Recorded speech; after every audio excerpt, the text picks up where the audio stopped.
আৰু এই মুহূৰ্তত আটাইতকৈ ডাঙৰ খবৰ প্ৰিয় দৰ্শক, আটাইতকৈ ডাঙৰ খবৰ, 3,50,00,000 মানুহে ৰৈ থকা এটা খবৰ, hashtag for justice for Zubeen গাৰ্গৰ আঁৰৰ খবৰ।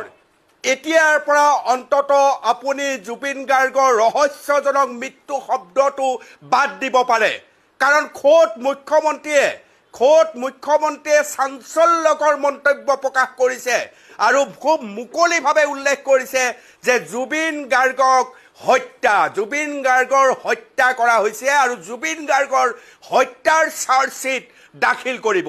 17 ডিচেম্বৰ অন্তিম দিন আছিল, কিন্তু মুখ্যমন্ত্ৰী ডাঙৰীয়াই স্পষ্টকৈ উল্লেখ কৰিছে 17 ডিচেম্বৰলৈ SIT নৰয়। SITয়ে 8 ডিচেম্বৰৰ ভিতৰত জুবিন হত্যাৰ চাৰ্জশ্বিট দাখিল কৰিব। এতিয়ালৈকে যদি ভিডিঅ'টো চাই আছে তেনেহ'লে পেজটো ফ'ল' কৰি দিব।